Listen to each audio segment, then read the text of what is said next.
네, 제가 오늘 이제 드릴 말씀은 4차 산업혁명 시대 인간의 자리. 그래서 여러 좀 이따 말씀드리겠습니다만 그동안 여러 그 오케이전에 발표를 했던 그런 내용을 좀 다시 수정해서 들고 왔습니다.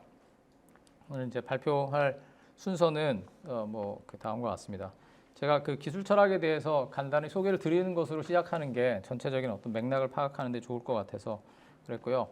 각각 이제 그 기술 인간의 자리가 과연 어떻게 되고 있고 어떻게 가야 될 것인지에 대한 제 나름대로의 제언들을 말씀을 드리도록 하겠습니다. 제가 발표를 할 때에는 일단 이렇게 결론부터 먼저 말씀을 드립니다. 하다 보면은 또 좀 피곤하실 수도 있으니까 이게 이제 제가 드리고 싶은 말씀입니다. 그러니까 기술 철학이 이제 20세기에 생긴 그 새로운 학문 분야라고 봐야 됩니다. 물론 그 전에 뭐 역사가 없는 건 아니지만 기술과 인간의 상호작용의 문제에 천착을 해왔는데 저는 이거를 호모 파벨의 역설로 정리할 수 있다 이렇게 생각합니다. 조금 이따 설명을 드리도록 하겠습니다. 그러니까 인공지능과 4차 산업혁명의 시대의 과학과 기술은 자연의 위치를 점하게 되었고 이게 이제 과거와는 좀 다른 양상이라고 저는 생각을 합니다. 그다음에 그러니까 이런 상황에서 이제 아까 말씀도 하셨지만 기술과 인간을 대립의 관계로 보게 되는 경우가 이제 많이 있습니다. 그러니까 뭐 기술이 그 직업을 빼앗는다든지 이제 이런 식의 이제 현실로 일어나는 거기 때문에 이제 그런 것인데 그게 이제 기술 사회의 그 왜곡된 이데올로기를 반영하고 있다 이렇게 생각을 합니다. 그래서 이제 이 과제는 기술에 인간을 적응시키는 것이 아니라 기술 발전을 인간의 목적에 적응하도록 해야 된다. 이게 너무나 당연한 말인데 이제 그것들을 이제 돌아서 하게 될 것 같습니다. 네, 그래서 이제 기술과 관련한 기본 물음이 전환돼야 되고 기술에 대한 문해력과 윤리적 통찰을 키우는 교육이 있어야 되고 과학기술 거버넌스의 새로운 패러다임이 있어야 되겠다 하는 것들이 이제 저의 결론입니다. 먼저 철학의 기술 철학에 대한 소개로부터 시작을 하도록 하겠습니다. 여기가 어디일까요? 굉장히 유명한 곳입니다. 여기가 포항 한동대입니다. 저기가. 근데 이제 요거를 이제 구글 얼스로 요거를 이제 이렇게 화면을 저희 학교 캠퍼스 2004년 캠퍼스 위성 사진입니다. 요걸 이제 제가 이제 그냥 요 스팟에 있는 사진을 여러 장을 이제 모아왔는데 여기에서 무엇이 바뀌었는지 한번 보시기 바랍니다. 그러니까 바뀐 그림 찾기 하는 거죠. 2004년입니다. 2005년입니다. 2007년, 2010년 뭐가 바뀌었는지 보이세요? 2003년, 13년, 15년, 아마 17년까지 있습니다. 예. 자, 다시 거꾸로 가볼까요? 이게 물론 이제 감안을 하셔야 되는 건 위성 사진을 겨울에 찍으면은 나무가 안 나옵니다. 달. 그래서 요건 이제 봄인데, 자, 17년을 거꾸로 가보겠습니다. 뭐가 바뀐 것 같으신가요?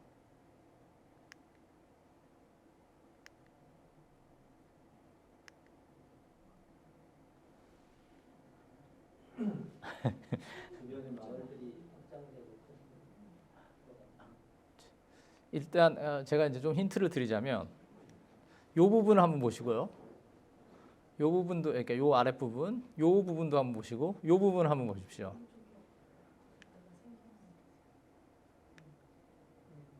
여기 엄청난 공단이 생겼습니다. 저희 캠퍼스가 요만한데 저희 캠퍼스의 2배, 한 3배 가까운 공단이 생겼습니다. 여기가 산이었는데 산을 싹 깎아서 평지로 만들었습니다. 그 옆에는 여기 항만이 생겼습니다. 이게 부두입니다. 없었는데 생긴 거죠. 그러니까 2005년에는 이렇게 공사를 시작해서 여기 한 줄 남아 있었는데 이게 이제 생겼습니다. 지금은 이제 그 컨테이너 항이 이제 커다란 게 지금 여기 생겨 있고 여기 공단이 됐고 여기는 아까 산이었는데 새로 아파트 단지가 들어섰습니다. 여기도 빈 땅이었는데 이제 아파트가 뭐 몇백 채가 몇천 가구가 들어섰습니다. 성경에 이제 믿음이 있으면은 산을 옮길 수 있다 이런 말씀이 있는데 이제는 믿음이 필요 없고 불도저만 있으면 이제 산을 옮길 수가 있게 된 거죠. 이게 이제 기술 철학의 시작입니다. 그래서 그래서 기술 철학이 최근에 생겨난 겁니다. 과거에는 기술에 대해서 특별히 생각할 필요가 없었습니다. 그러니까 철학은 가장 중요한 질문만을 다루거든요. 가장 중요한 것만 다룹니다. 사소한 건 다루지 않습니다.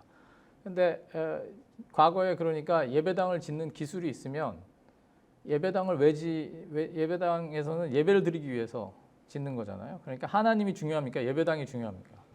하나님이 중요하잖아요. 그러면은 철학은 하나님을 다룹니다. 그러니까 중세에는 철학에서 신을 다뤘죠. 예배당을 다루지 않고. 그러니까 오늘날 예배당이 중요합니까? 하나님이 중요합니까? 예배당이 훨씬 중요하죠. 그러니까 이제 예배당을 짓는 기술에 대해서 생각할 수밖에 없게 이제 되는 것이죠. 물론 이제 그건 농담이지만 핵폭탄이 굉장히 큰 그 기술 철학의 큰 기폭제가 되었습니다. 물론 그 이전에 산업혁명 당시에도 이게 뭔가 하는 어떤 기대 때문에 기술에 대한 물음들이 제기되었지만 이제 핵폭탄이 이제 개발되면서 우리가 다 죽을 수 있다. 도대체 우리가 만든 걸로 우리가 다 죽을 수 있다는 이 상황에 대한 어떤 그런 물음들이 이제 일어났습니다. 그래서 이게 기술이 도대체 무엇이길래? 라고 물어봤습니다. 옛날에는 너무나 당연했던 것들에 대한 이제 질문들이 다시 일어나면서 기술이 중립적인 도구인가, 기술이 뭐 인간을 어떻게 만들어가는가 등등의 이제 물음들이 이제 기술 철학에서 제기됩니다. 이제 세 가지 큰 흐름이 이제 있다고 뭐 제가 임의로 나눈 이제 그 부분인데 일단은 그 2차 세계대전 직후에 나왔던 기술 철학자들은 현대 기술에 대해서 대단히 이제 부정적이었습니다. 약간 이제 낭만주의적인 경향이 있는 사람들이기도 했지만 이게 현대 기술이 비인간화를 촉진한다라고 생각을 했습니다. 이게 우리의 인간성을 궁극적으로는 파멸에 이르게 할 것이다라는 그런 그 비판을 강하게 했습니다. 근데 이제 그런 비판을 이제 한동안 하다 보니까 그 다음 세대 기술 철학자들, 그러니까 지금 이제 살아있는 기술 철학자들, 지금 이제 나이 많은 세대 기술 철학자들은 그렇게 맨날 현대 기술이 인간성을 파괴한다라고 이야기만 하면 어떡할 거냐, 그거에 대해서 뭔가 대안을 마련해야 되지 않냐. 그다음에 그 기술이라는 게 결국은 우리가 만드는 것인데 그 만드는 것을 우리가 잘 통제를 할 수 있다. 통제를 잘 못했기 때문에 문제지 통제를 잘하면 할 수 있다라고 해서 이제 기술의 민주화 이론이라는 그런 이론들이 이제 대표적으로 나오게 됩니다. 물론 뭐 다양한 이론들도 있지만 최근에 핵 발전소를 짓다가 중간에 신고리 4호기였나요? 5호기였나요? 짓다가 중단하고서 무슨 합의 회의를 사람들 모아서 이렇게 그게 이제 기술 철학 요 지점에 나온 그런 논의들 중에 하나입니다. 그러니까 기술을 어떻게 민주적으로 통제할 건가? 모두에게 영향을 미치니까 말하자면 원자력 발전을 전문가한테 맡기지 말고 시민들이 그거에 대해서 같이 결정을 하자. 근데 이 사람들이 그 전문적 지식이 없는데 어떻게 결정을 하냐? 사람들을 다 모아놓고 말하자면 대표적인 사람들, 일반적인 사람들을 모아놓고 핵발전에 대해서 반대하는 사람, 찬성하는 사람 다 모여서 그 사람들이 알아들을 수 있는 말로 이야기를 해서 합리적으로 토론을 하고 거기에서 결론을 내면 그 결론이 아마 전 국민이 내는 결론과 비슷할 것이다. 이제 이런 식으로 그 대안을 제시를 합니다. 그래서 이제 우리나라에서 공론화 회의라고 했는데 이제 뭐 합의 회의라는 그런 모델이 사실은 70년대부터 이미 이제 이런 논의에서 있었던 모델입니다. 그다음에 이제 최근에 유행하는 이제 흐름이 있는데 이거는 기술 철학 내부에서 나왔다기보다는 외부의 막 미래학자들이나 뭐 공학자들을 중심으로 해서 포스트 휴머니즘이라는 이제 새로운 트렌드가 나오기 시작합니다. 이거는 이제 뭐 커즈와일은 아마 들어보셨을 텐데 뭐 2041년 정도 되면은 사람이 불사의 경지에 이르게 될 거기 때문에 자기는 그때까지만 살아 있으면 되니까 뭐 비타민을 열심히 먹고 있다고 하는 사람이 있습니다. 완전히 새로운 인간이 출현할 수 있다. 이제 이렇게 주장하는 겁니다. 그러니까 일반적인 어떤 휴먼이 아니라 포스트 휴먼이 온다. 이제 이렇게 이야기를 하는 것이죠.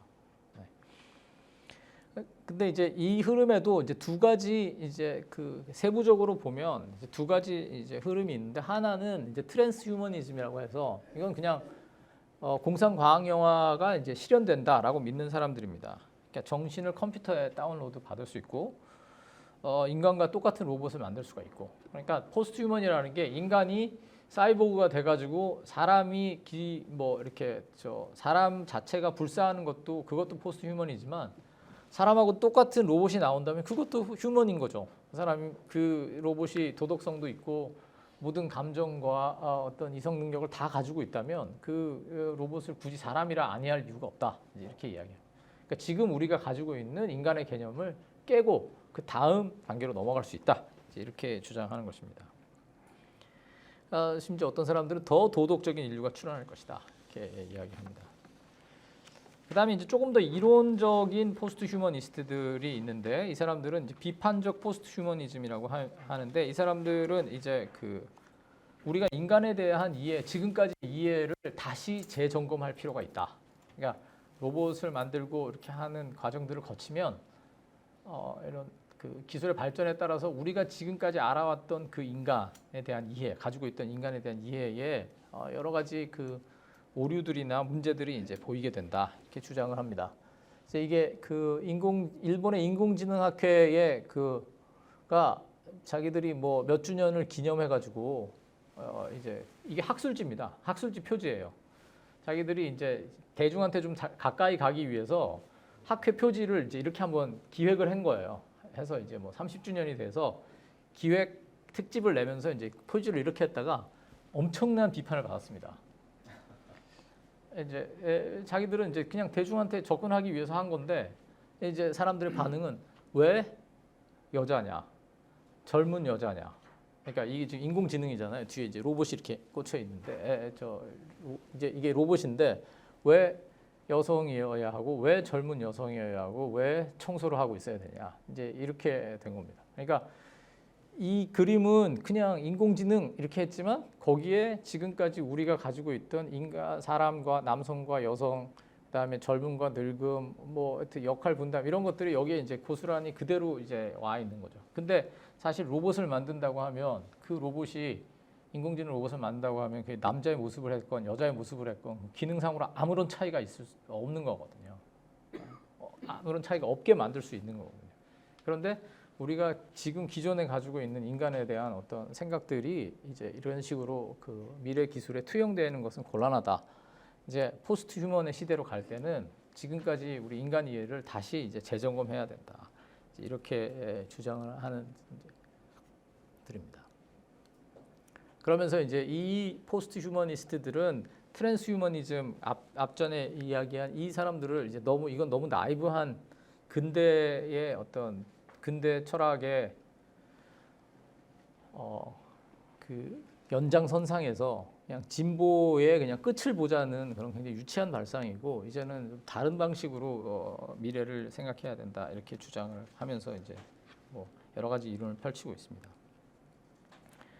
자, 이제 4차 산업혁명에 대한 이야기를 조금 해보도록 하겠습니다.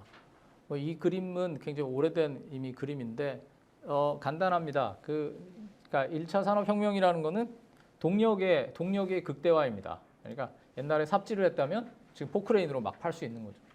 2차 산업혁명은 포크레인으로 포항에서 포크레인을 막 움직이면 서울에서 땅이 막 파이는 거라고 생각하시면 됩니다.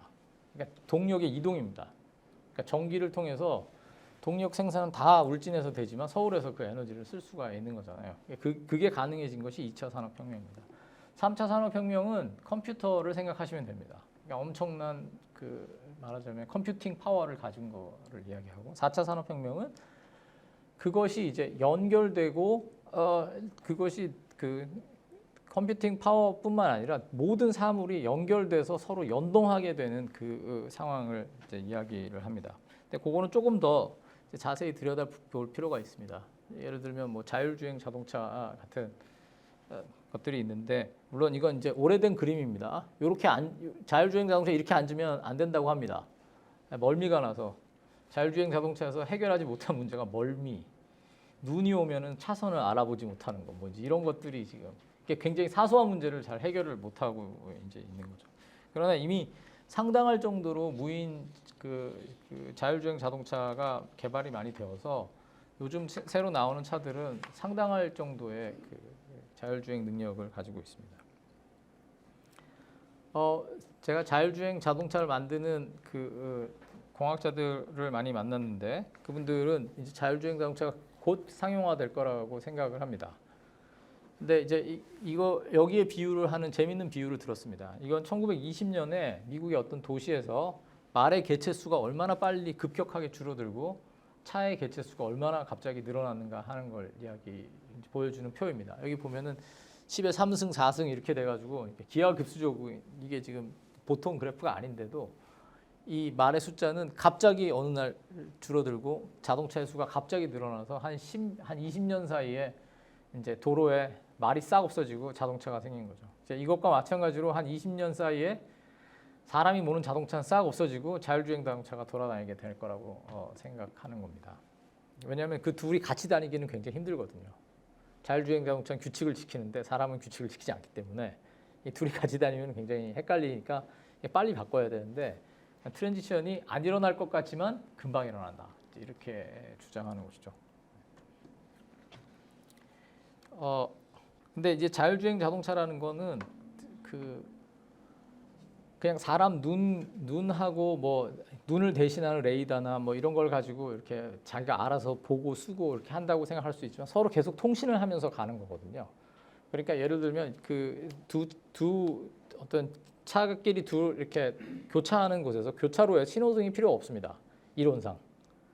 왜냐하면 서로 교신을 하면서 속도를 조절하면서 그냥 이렇게 가면 되기 때문에 굳이 한쪽은 서고 한쪽은 가고 할 필요가 이제 없어지는 거죠. 그러니까 교신을 해서 자기들이 알아서 차가 없을 때 싹 지나가고 이렇게 하면 되니까요.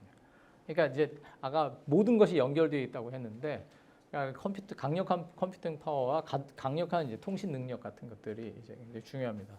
최근에 이제 5G가 나와서 굉장히 뭐 막 떴다가 지금 가라앉았는데 여전히 5G는 굉장히 중요합니다. 왜냐하면은 그 인터넷이 얼마나 빨리 도달하느냐가 되게 중요하거든요. 왜 보면 라디오 들으시면서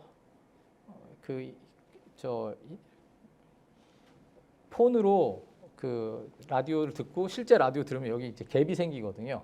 약간 랩이 있습니다. 여기가 잠깐 여긴 빠르고 여긴 좀 그런 랩 때문에 생기는 문제들이 굉장히 많은데 이제 5G가 그거를 상당 부분 해소를 하기 때문에 이제 자율주행 자동차 같은 거에 굉장히 중요한 그 요소가 됩니다. 제가 최근에 이제 주목하고 있는 거는 빅데이터입니다. 뭐 이 그림은 뭐 그렇지만 빅데이터라는 거는 통상적으로 우리가 다룰 수 없는 그 통상적인 컴퓨팅 파워로는 감당이 안 될 정도로 많은 데이터를 모아서 거기에서 어떤 트렌드를 발견하고 그것을 통해서 이제 그 앞날을 그 어떤 필요한 데이터를 이제 그 모아낼 수 있다고 하는 것인데 이제 과거에 이미 지금부터 한 10년, 20년 전에 이미 데이터 마이닝이라는 것을 하기 시작했습니다. 데이터 마이닝이라는 건 뭐냐면 예를 들면 그 슈퍼에 가면은 슈퍼에 그 매대마다 과자가 막 이렇게 쌓여 있는데 걔네들의 위치를 언제 얼마나 많이 팔렸는가에 따라서 계속 이렇게 재조정해서 가는 겁니다. 그러니까 그래서 많이 안 팔리면 버리고 많이 팔리면 언제 많이 팔리면 언제 많이 갖다 놓고 이제 하는 그런 과정들을 하는 건데 이제 그거는 슈퍼에서 파는 물건이라는 아주 한정된 데이터만 가지고 그냥 그 돌렸다면은 지금은 서로 아무 상관이 없는 데이터들을 막 모아서 그 데이터 간에 어떤 상관관계가 발견되면 그 상관관계에 따라서 이제 그 마케팅 같은 것을 하는 거죠. 왜 그렇게 되는지 어쩔 때는 알지만 어쩔 때는 알 수가 없는 거예요. 그러니까 왜 얘네들이 같이 팔리는지 예를 들면. 근데 몰라도 상관없다는 거예요. 항상 그렇게 트렌드가 나타나면. 근데 이제 그 다음에 이제 뭐 그 검색 엔진 같은 경우도 뭐 단순히 빅데이터만 사용하는 것은 아니지만 이제 굉장히 그 중요한 빅데이터를 이용한 중요한 그 기능 중에 하나입니다. 그러니까 빅데이터의 기술의 사용자는 빅데이터 총량이 계속해서 바뀌는 가운데 직접적이고 적극적이며 필연적이고 지속적인 외부자의 간섭이에요. 이게 무슨 말이냐면 옛날에 이제 자동차를 한 대 산다 그러면 자동차를 사서 제가 몰고 가면 현대차하고 저하고는 아무 상관이 없잖아요. 그러니까 제가 차가 고장 나면 현대차에 다시 가는 거지. 사는 순간 저는 그냥 제가 제 기술에 이제 오너가 그 기술물에 인공물에 이제 오너가 되는데 이 4차 산업혁명 시대에는 아까 자율주행 자동차처럼 나와 상관없는 주체들이 거기에 계속 개입하고 있는, 상시적으로 개입해야만 이게 돌아간다는 것입니다. 그러니까 그다음에 그 예를 들어서 검색을 하잖아요. 검색을 제가 뭐 손하철을 구글에다 검색을 했다. 검색을 2번 하면은 손하철은 데이터가 별로 안 밝을 테니까 원숭이를 2번을 그 입력을 하면 내가 원숭이하고 검색하고 좀 한 2분 있다가 원숭이하고 검색했을 때 그 구글 엔진이 스크린에 한 데이터의 총량이 이미 달라져 있단 말이에요. 그렇잖아요. 지금 원숭이라고 했을 때하고 다음 원숭이 했을 때가 그 총량이 달라져 있기 때문에 계속해서 다시 사용하는 거라고 할 수 있습니다. 그러니까 항상 외부자의 간섭에 이제 의존하게 되는 그런 겁니다.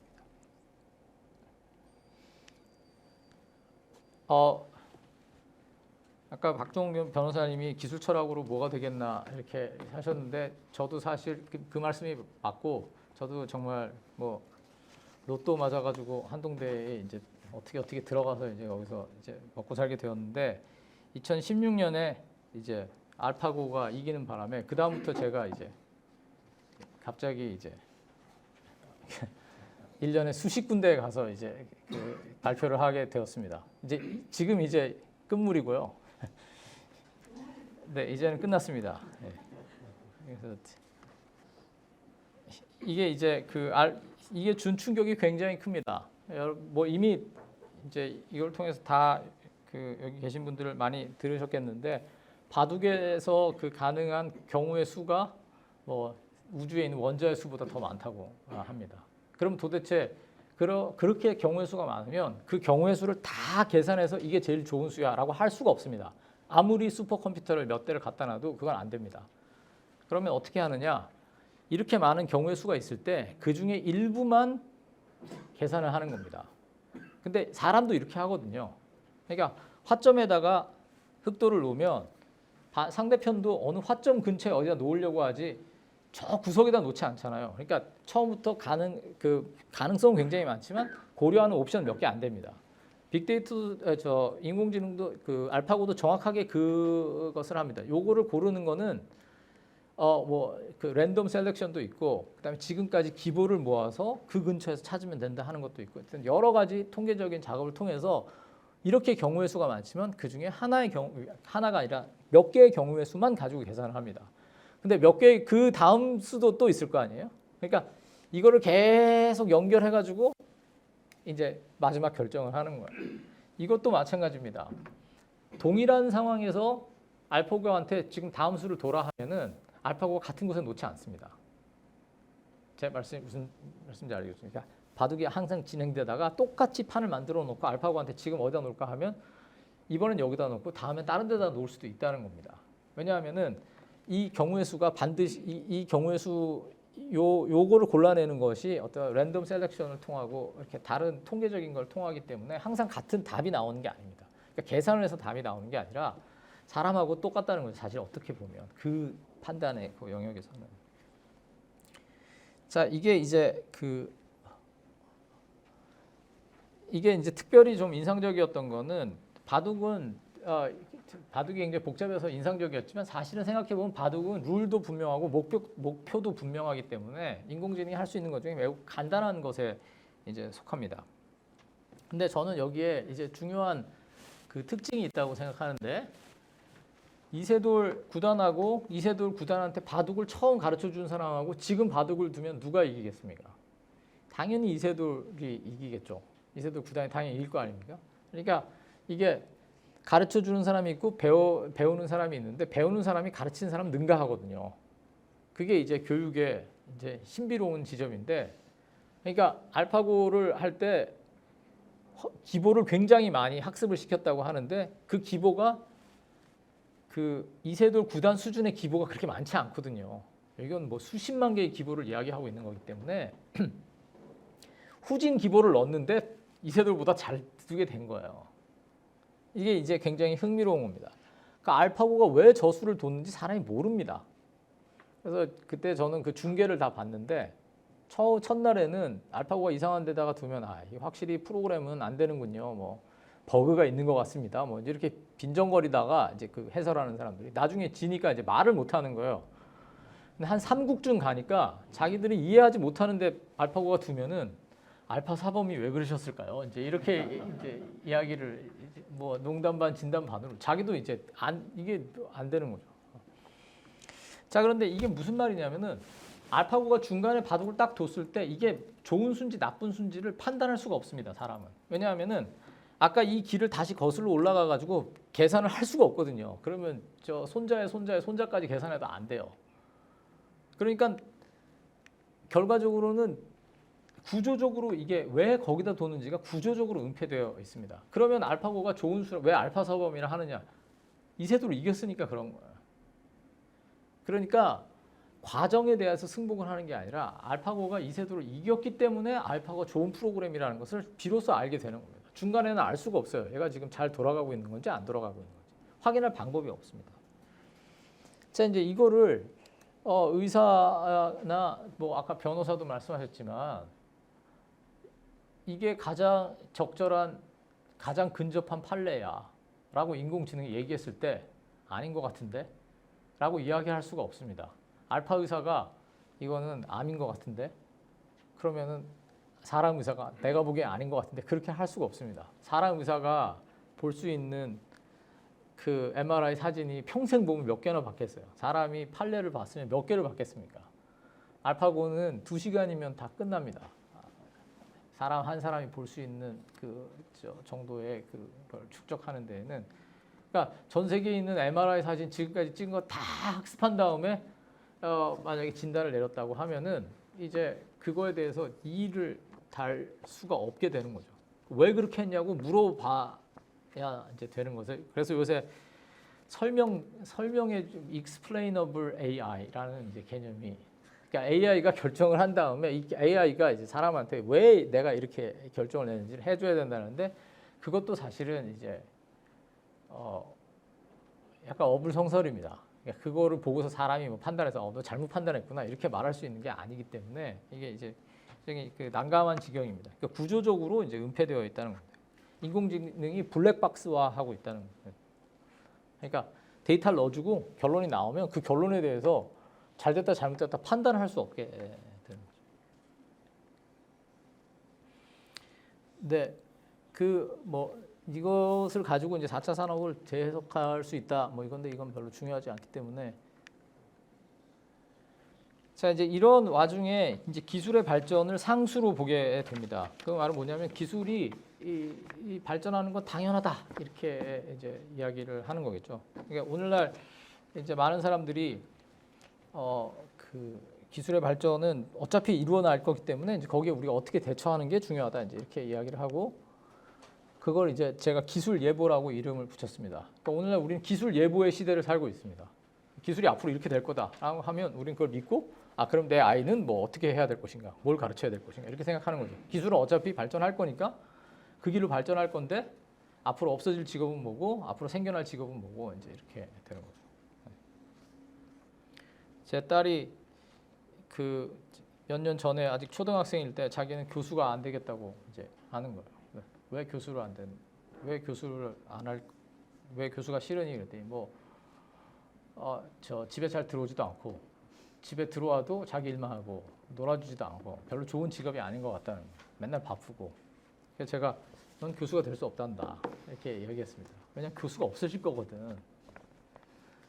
그랬더니 아이가 아니 왜 교수가 없어지냐는 거예요. 뭐 이런 거 이제 보여주면서 AI가 되고 이제 뭐 저 다 온라인으로 수업하고 뭐하고 해서 교수가 별 필요가 없기 때문에 교수라는 것 자체가 없어질 거니까 네가 교수가 되고 싶어도 교수가 될 수가 없어. 그랬더니 저희 딸이 그때 어렸는데 이렇게 물어봅니다. 그럼 그런 걸 왜 만들어? 이렇게 물어봅니다. 근데 지금 이 물음이 우리가 묻지 않고 있는 굉장히 중요한 물음인 것 같습니다. 그러니까 안 만들어야 된다는 건 아닌데 어떤 기술들이 개발돼서 어떤 결과가 예상되는데 그냥 계속 가고 있는 거예요. 그리고 그 결과에 대해서 별로 우리가 그 동의할 만하지 않아도 그냥 간다는 것이 이제 굉장히 큰 문제인 거죠. 자 이제 이런 상황에서 이제 인간의 자리 제가 뭐 인권에 대해서 이야기를 할 수 있을지 모르겠습니다만 이제 인간의 자리가 어떻게 될 것인가. 이제 요즘은 좀 조용해졌는데 그 굉장히 많이 강연 많이 하는 이분이 이제 이런 책을 썼습니다. 책에 내용 별로 없습니다. 근데 하여튼 제목이 굉장히 무섭잖아요. 인간 대 기계 이렇게 해가지고. 근데 이게 굉장히 널리 퍼져 있는 담론입니다. 이제 앞으로 4차 산업혁명 시대에 기계가 막 이제 올라오면은 사람은 어떻게 되는 것인가. 그래서 이제 이런 비교도 했습니다. 인간 대 기계 번역 대결. 네, 이거는 뭐 이 사례는 네, 좀 웃기는 거였는데 하여튼 사람이 완승했다고 합니다. 근데 사실 잘 뜯어보면 그게 그렇지가 않습니다. 그 이어령 교수님도 이제 뭐 그 결국은 사람의 창의성 이런 것을 생각을 하면은 사람을 기계가 따라잡을 수는 없다. 이제 이렇게 이제 강력하게 주장하는 이제 분이죠. 신문에도 글을 이제 많이 쓰십니다. 사람이 이제 생각하는 동물이라고 아리스토텔레스가 이제 규정을 하는데, 자, 이 중에서 사람 오늘날 기계가 할 수 있는 게 뭘까요? 사람이 생각하는 동물이라고 했을 때 이 중에 기계가 할 수 있는 게 뭘까요?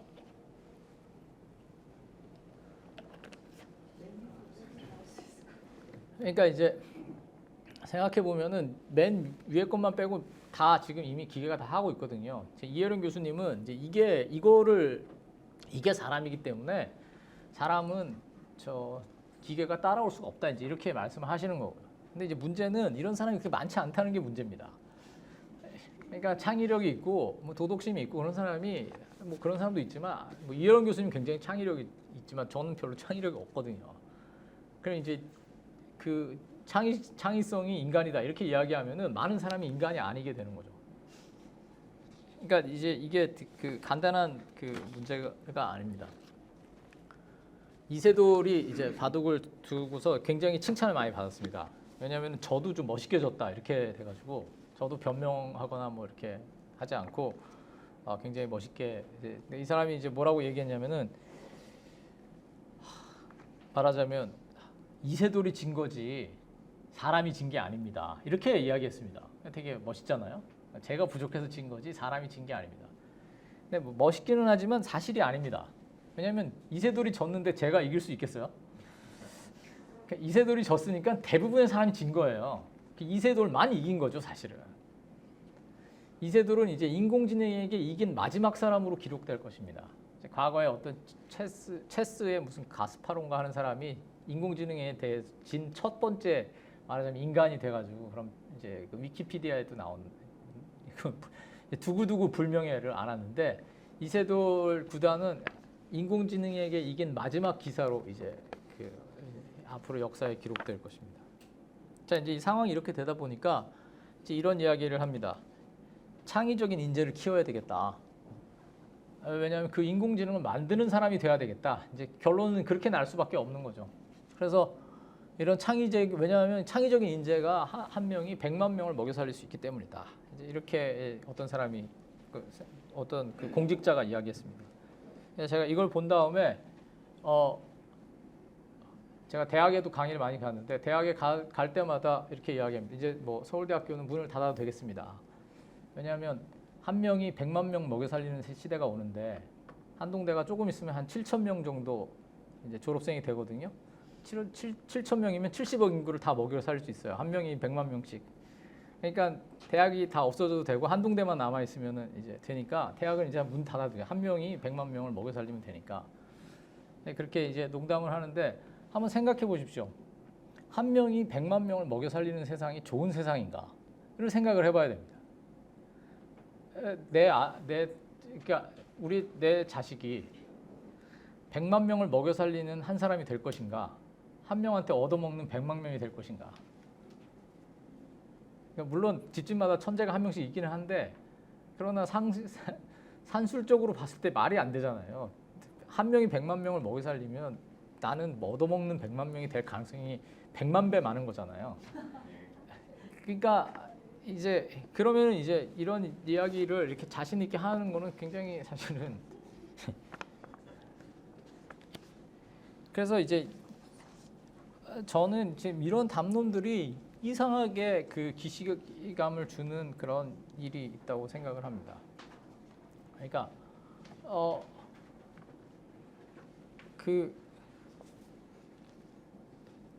이제 공산당 선언에 뭐 여러 가지 이야기가 있지만 공산당 선언에서 이야기하는 거는 어느 순간이 되면은 이제 그 프롤레타리아 부르주아의 숫자가 점점 프롤레타리아 늘어나면서 어느 순간 폭발한다는 거거든요. 이거 왜 이렇지? 이렇게 된다는.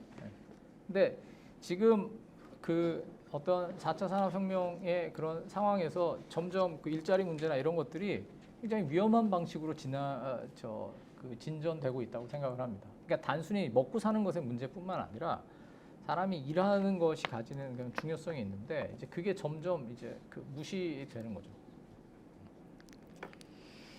네, 그래서 이제 그 조금 더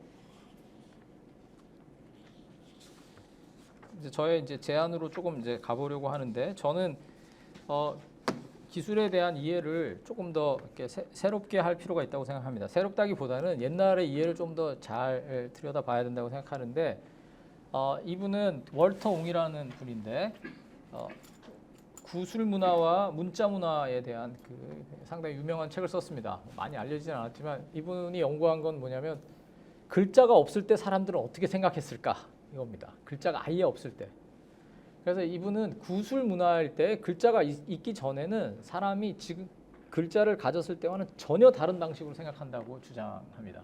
그러니까 그 흔적을 어디서 읽을 수 있냐면 뭐 호모의 그런 그러니까 글자가 발명되자마자 쓰인 문서들에서 이제 얻을 수가 있는데 예를 들면 뭐 성경 같은 것도 마찬가지입니다.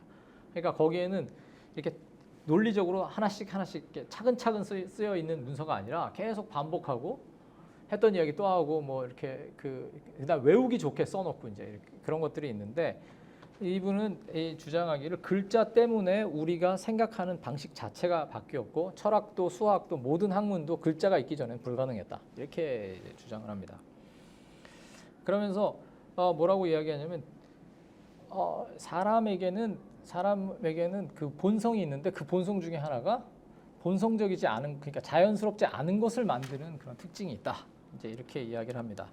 저는 이거를 이제 그 호모 파베르의 역설이라고 이름을 붙였는데 이건 이제 두 가지 의미가 있습니다. 하나는 인간은 자연스럽게 인공적인 것, 자연스럽지 않은 것을 만든다 하는 겁니다. 또 하나는 그러니까 인간은 자연스럽지 않은 것을 만들어요. 근데 자연스럽지 않은 것을 만드는 게 자연스러운 거예요. 인간한테. 인간의 본성이라고요. 내추럴한 거라고. 또 하나는 인간이 기술을 만드는데 기술이 인간을 또 만듭니다. 그러니까 인간이 문자를 만들었는데 문자가 사람이 생각하는 방식을 바꾼다는 거죠. 그러니까 우리가 무엇을 만들면 우리가 만든 그 무엇이 다시 우리를 바꾼다는 것입니다. 그러니까 우리가 단순한 도구라고 생각하지만 그 도구가 우리가 생각하고 행동하고 하는 방식들을 판단하는 방식들을 다 바꾼다는 것입니다. 자, 이것을 감안을 하면 기술 발전에 어떤 그 이제 기술을 개발할 때 조금 더 이게 가능하기 때문에 개발할 것이 아니라 이것을 내가 개발하는 목적이 무엇인가에 대한 생각이 좀 더 분명해져야 된다는 생각을 합니다. 그러니까 이 기술이 왜 필요한가? 이게 우리가 지향하는 가치를 지탱하는 데 도움이 되는가? 그러니까 이 기술이 편만하게 사용되었을 때 어떤 일이 일어날 것인지에 대한 물론 모든 걸 예측할 수는 없지만 일어날 거라고 합리적으로 생각해서 판단되는 상황을 예측하고 그 예측에 대해서 준비하거나 그 예측한 바를 우리가 원하지 않는지에 대해서 좀 더 생각을 해봐야 된다고 생각합니다. 그러니까 예를 들어서 이런 질문들을 더 해야 된다는 것이죠. 이제 이 예를 여러분들이 보셨는지 모르겠는데 마이크로소프트에서 2016년에 그 로봇 채팅 인공지능 채팅 프로그램을 만들었습니다. 그러니까 사람하고 비슷하게 채팅을 하는 프로그램인데 16시간 만에 서비스를 중단했습니다. 왜냐하면 일군의 사람들이 이 프로그램에 가서 계속 그 프로그램이랑 채팅을 하면서 이제 굉장히 이상한 말들을 계속 채팅한 거예요. 그러니까 그게 베이스 데이터가 돼가지고 그 데이터에 의해서 얘가 대답을 하기 시작하니까 이제 이런 엉뚱한 이제 일이 일어난 겁니다. 그래서 이제 이게 이제 그 서비스를 중단하고 그 마이크로소프트에서 나와서 우리가 앞으로는 이런 비도덕적인 발언을 하지 않도록 채팅 로봇을 만들겠다 이렇게 이야기를 했습니다. 이제 말이 굉장히 웃긴 거죠. 제가 여기서 이제 약간 놀란 거는 그걸 개발하는 사람이 이런 일이 일어날 거라는 것을 상상하지 못했다는 게 너무 이상한 거예요.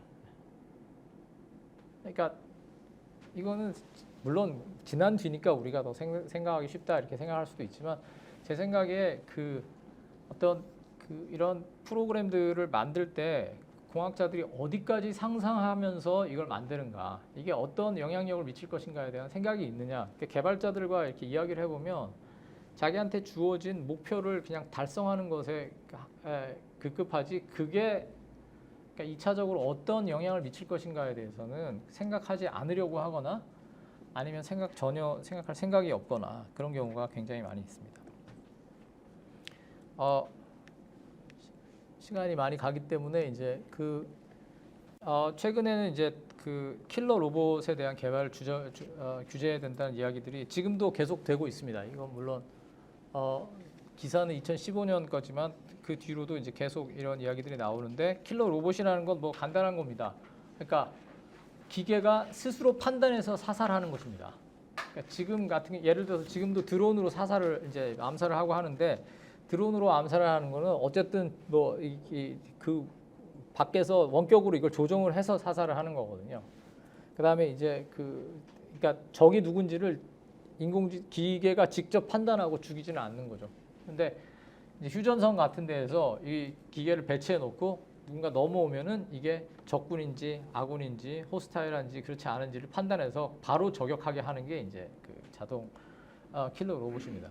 킬러 로봇을 개발하는 사람들은 그게 사람보다 실수 가능성이 적다고 말합니다. 그리고 아마 그럴 것입니다. 이게 이제 어떻게 보면 이제 그러나 이제 이 사람들은 그걸 여는 순간 말하자면 판도라의 상자가 열리는 거라고 이제 생각을 하는 것이죠. 근데 뭐 개발해야 될 것인가 말아야 될 것인가 자체에 대한 뭐 찬반보다도 이런 논의들이 굉장히 중요하다고 저는 일단 생각을 합니다. 이제 이제 좀 대안을 위한 이야기들로 넘어가자면은 현대 과학 기술의 맥락이라는 게 있습니다. 맥락을 보면 정서적으로는 파편화되지만 기술적으로는 집적된다. 자본주의 시장 체제가 점점 더 유동적이 됩니다.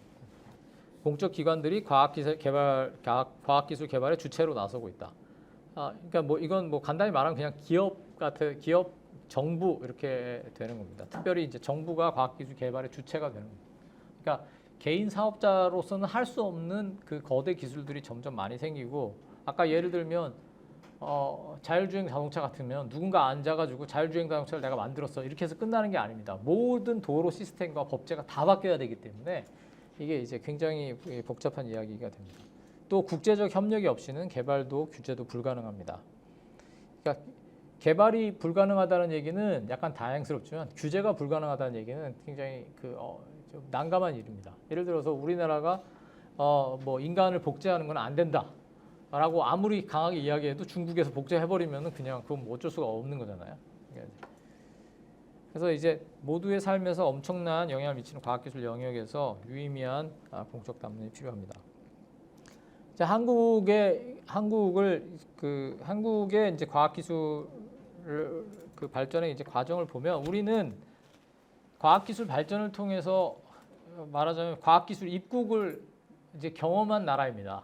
그래서 기본적으로 우리는 과학기술에 대한 거부감도 없고 더 많이 발전할수록 좋다 이렇게 이제 생각을 합니다.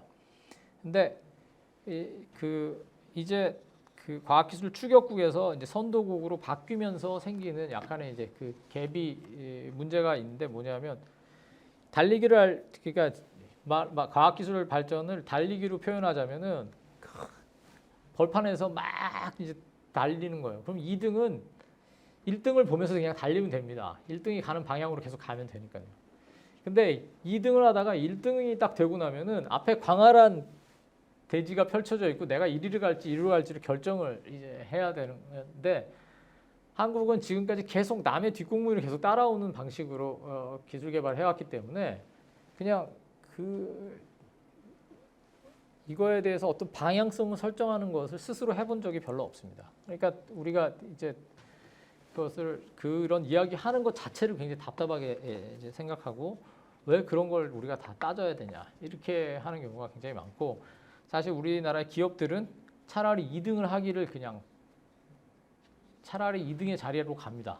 제가 보기에는 이제 삼성이나 현대나 이런 기업들이 자기가 앞에서 딱 치고 나가가지고 새로운 기술을 딱 개발하고 앞으로는 이 방향으로 가자 이렇게 하기보다는 분위기 딱 보다가 절로 다 간다 싶으면 이제 뒤로 이제 따라가는 2등의 자리를 이제 고수를 하는 거죠.